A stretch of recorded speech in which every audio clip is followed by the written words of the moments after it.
guys hear me? Yeah. Using my teacher voice to project to all of you at the back.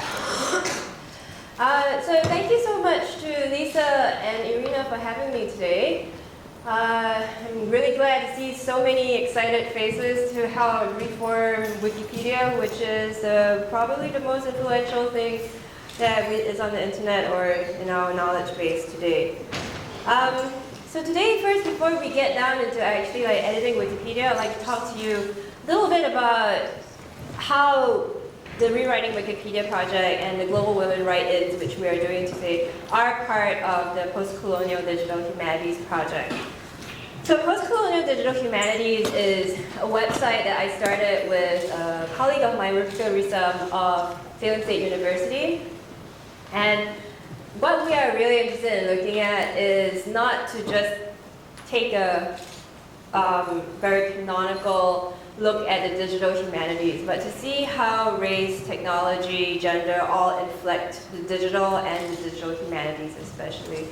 So as many of you know, the digital humanities is the next big thing for the humanities. It's commonly thought of as the thing that's going to save the humanities from complete irrelevance, right? Well, if it's going to save the humanities from complete irrelevance, how do we actually apply some core humanities questions such as race, class, gender, sexuality, disability to that? And that's what post-colonial digital humanities is interested in. So one of our core projects, and we have several different core projects. One of our core projects has been the Rewriting Wikipedia project. And the question is why in the first place would you want to rewrite Wikipedia? Well, Wikipedia did a survey. And the average Wikipedia editor, as you can see up here, is about 30 years old, doesn't have programming knowledge, but is pretty tech savvy, and speaks English as a first language, and lives in the US or Europe. And there's nothing wrong with the average editor looking like this, but then again, when you have an overrepresentation of a certain group that creates knowledge for everybody else, marginalized groups also start getting left out. And so as a result, a lot of people have talked about the gender bias of Wikipedia because most of Wikipedia editors are men. Marginalized groups in their histories are often left out of stories when people who are creating those stories are not part of those marginalized groups.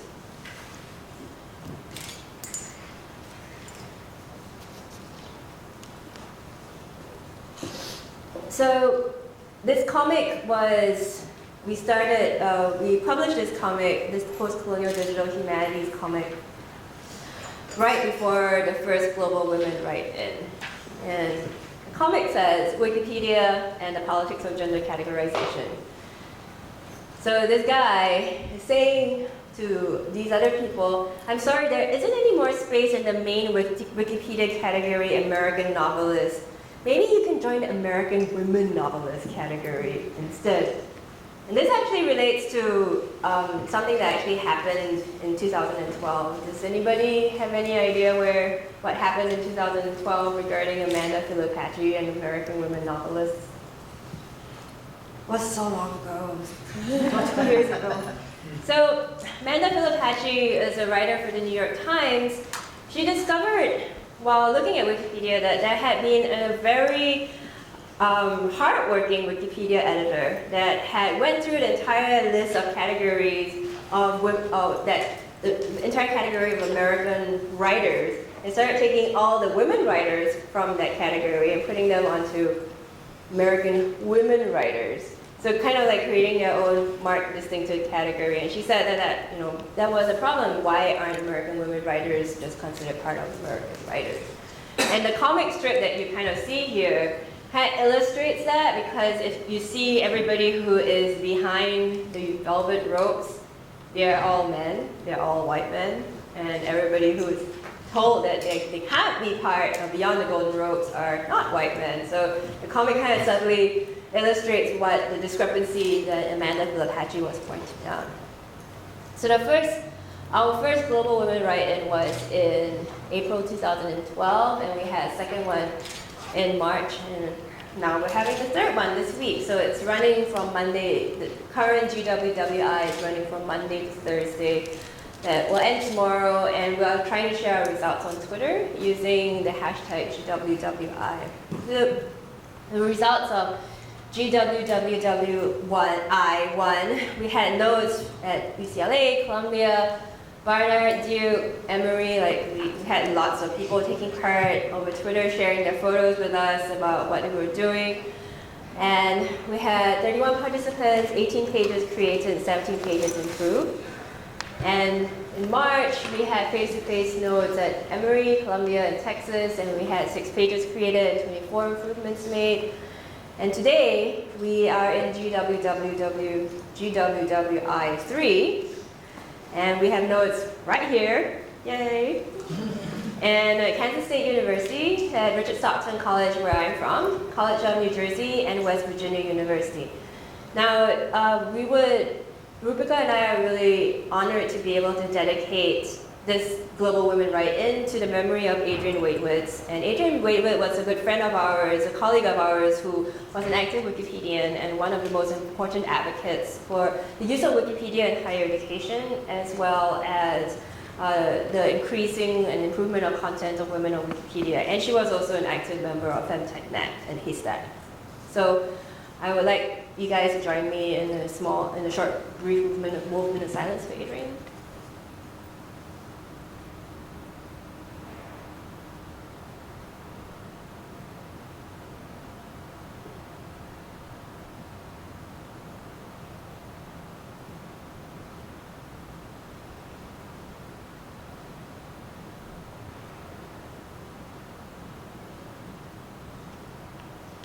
And now we'll get started doing what Adrienne really wanted us to do, start editing Wikipedia in a constructive way. So first, let's talk a little bit about how Wikipedia works. So Wikipedia works like an encyclopedia, which is, okay, so how many of you are undergraduates? If you're undergraduate, raise your hand. Very good, all right. So if you have heard in your classes that Wikipedia is a terrible reference source, raise your hand. Very good. If you're told by your professor that Wikipedia is not a source that is comparable to a typical encyclopedia like the Encyclopedia Britannica, raise your hand. Yeah, so the common knowledge about Wikipedia is that Wikipedia can be edited by anybody, meaning Wikipedia can be edited by idiots, not like professors who have so much knowledge and who have committed words to print. Interestingly enough, studies have shown that Wikipedia as it currently exists is actually as accurate as Encyclopedia Britannica. And let's not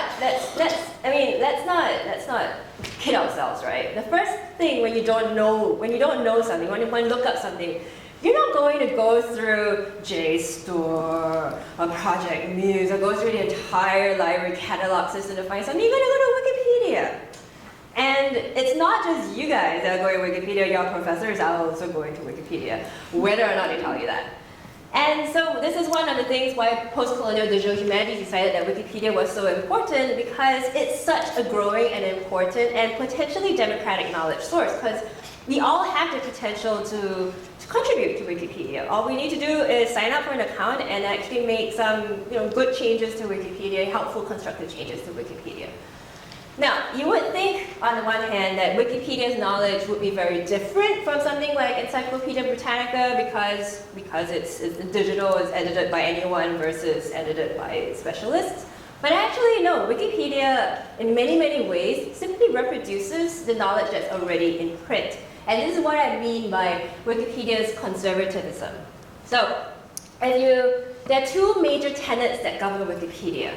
Number 1, is verifiability, not truth. And I had a really great video of Stephen Colbert and him talking about Wikiality. Have any of you heard about Stephen Colbert talking about Wikiality before? If you have, do you know who Stephen Colbert is? Yes, okay. So Stephen Colbert had this one segment where he was trying to talk about how Wikiality is how reality is created on Wikipedia. And so what he did was that on the Colbert Report, he opened up Wikipedia and he said, I'm going to make some changes to Wikipedia to make some things that are not true, like African elephants are stampeding in a certain part of Africa right now. And I'm just going to change that. And he did it, he changed it, and he's like, okay, and all of you who are on Wikipedia say that this is a good change. And Wikiality he argued, was then the idea that reality is nothing but if enough people agree with the truth that I just wrote, even if the truth is completely bonkers, it's going to be real. Now, if you think about it, and especially those of you that are in Lisa's and Irina's classes, if you think about it, print is actually kind of the same way. Because what becomes print knowledge is basically a community of scholars agreeing with each other that something is true, and therefore saying that it's true. Like the world is flat. At one point, everybody agreed on that. Now people don't agree on that. So, in other words, this is one way of actually seeing how Wikipedia actually reproduces a lot of the structures that are available in print knowledge. But, okay, so interestingly enough, Wikipedia is not concerned with what it calls truth. A Wikipedia editor will tell you that we're interested in what can be verified, we're not interested in what can be true. So what does this mean? Suggestions. What does verifiability, not truth, mean? Like being able to find another third-party source. Yeah, that's really good. So Wikipedia considers itself a tertiary source, meaning that you can use secondary sources and not primary sources to write about it. So let's say you want to write, you want to start a Wikipedia page on Professor Lisa Nakamura, right? So you want to start a Wikipedia page, and this is a big problem that you will often run into with a lot of academics because they've written a lot. Right? So the book that Professor Nakamura has written will be called primary source. But if there are not enough books written about her, those be secondary sources, you can actually use the primary sources to validate what you're writing about her. So then the problem is that you have so let's say person over here, what's your name? Allie, let's say you won an award. Let's say you won award of most distinguished student of UOM 2014. But let's say that nobody wrote about you winning this award. Amazing, but nobody wrote about you winning this award in college newspaper or anything. So it seemed that it didn't exist because nobody wrote about you, right? So that's kind of how Wikipedia works. The event might have happened, but if a reliable source, secondary source, hasn't recorded it, you can't actually say that it's true or not. So if it's not, so Wikipedia is not interested in truth, that's what they say. We're not interested in truth, we're interested in verifiability. So only if something has been extensively written about in secondary form, in secondary source form, can it be actually held as a viable source in Wikipedia. Second thing is notability. So verifiability, not truth, and notability. Wikipedia, if, say, person over here, what's your name? Lane. Lane, okay, so Lane, say that, sorry, you have a question? For verifiability, if like an event happened, and so say like I won an award, and then I wrote about myself winning an award, and then I cited me writing about myself winning an award, would that be verifiable? That's a really great question. What do the rest of you think? Would that be verifiable? What do you think the community of Wikipedia editors would say? Well, I think since he wrote about it himself, probably not. Yes. Yeah, so you would not be considered to be a source that would be neutral enough to have written about yourself neutrally. So a Wikipedia editor could flag your entry saying that this is not from a source that's neutral enough. So let's say Lane, as I was, the example I was going to talk about in terms of notability, let's say Lane, you had a band, right, which is actually really similar to the example that you just raised. Let's say you had a band, and let's say you really wanted your band to have its own Wikipedia page, but you needed to have a secondary source so that the Wikipedia page would have something to refer to. So you started a blog for your band on WordPress or something, right? You started a blog, and you start a Wikipedia page, and you put all the references about the band onto the Wikipedia page that would link back to your blog. Now, when a Wikipedia editor looks at your page, he has to decide whether the subject is notable enough to remain on Wikipedia. So he will look at the notability based on the secondary sources. He or she will look at the notability based on the secondary sources, as well as like how well known this band or this topic is. So if Lane started a band and had a blog on her band and had a Wikipedia page based on that, would it be considered notable enough to be on Wikipedia? No, you're right.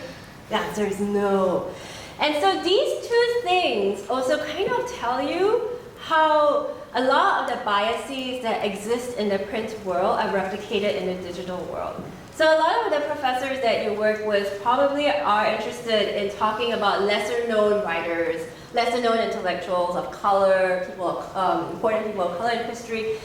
You can also see how it would be more difficult to write them into Wikipedia because there isn't even the secondary research that Wikipedia would consider peer-reviewed or notable enough to be part of the sources. So Wikipedia, in a sense, replicates the biases that already exist in print knowledge.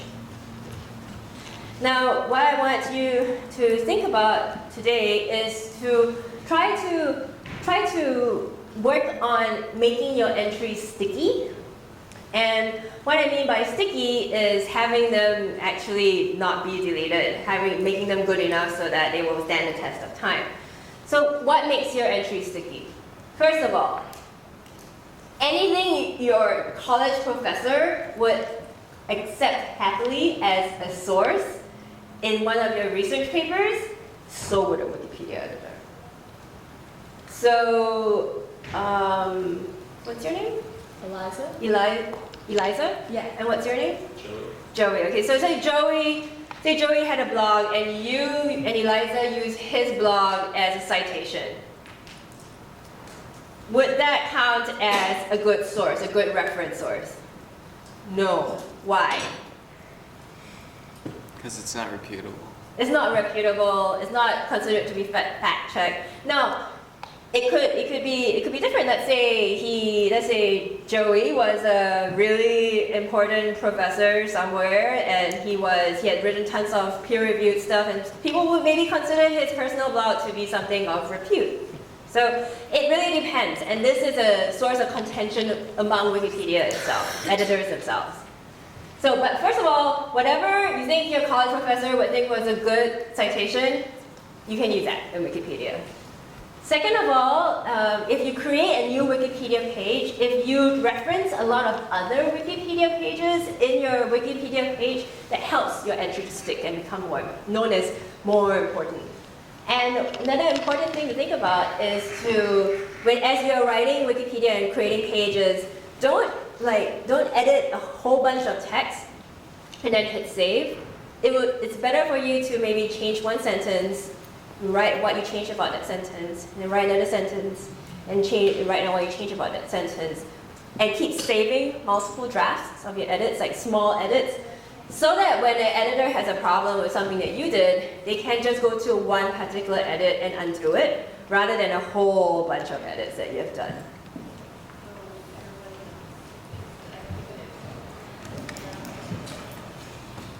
Alright, so another thing is that when you go to a Wikipedia article, you will see that there are two tabs at the top, the article and the top page. So normally when you go to Wikipedia, you will land at the article page. The article page has all the information about the subject, Jane Eyre.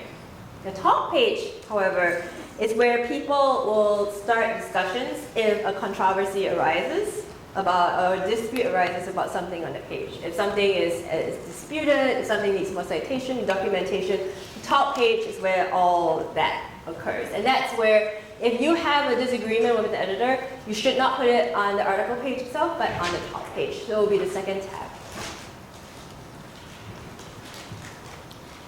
Okay, so if you have edited Wikipedia before, raise your hand.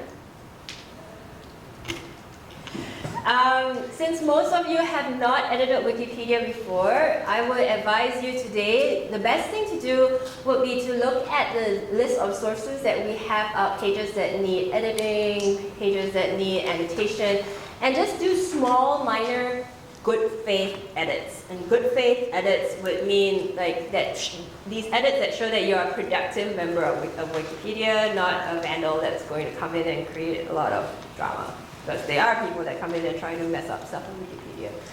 This, if you continue to do this over 4 days, you will be known as a verified member of Wikipedia. All you need to do is be a member for 4 days. And if you have been known for doing good faith edits, it helps your reputation with other editors.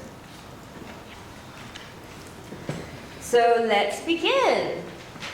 Let's go to Wikipedia. And if you don't have your computer, you're very welcome to take out your phone or whatever device you might have. And if you haven't already created an account, you just need to go to Create Account here and click in the top right corner. And you get to here. And some piece of advice is a lot of people advise new editors not to edit under your own name at the beginning. Simply out of safety and privacy reasons. It's fine if you choose to. If you've already created an account under your own name, you can also submit a change request to get your name changed to something else. If you do not have a Wikipedia account yet, you're not in trouble. Raise your hand because we created some guest accounts. And we have passwords and everything here. If you do not have a Wikipedia account, it's okay. Your instructors are not going to be mad at you. And what you should see here is the sandbox. You can start playing in the sandbox. The sandbox is basically a draft page that you can create to see how markup and rendering works on Wikipedia. There's lots of, and I think all of us should start by going to the Wikipedia tutorial, which is the tiny URL for that page is here.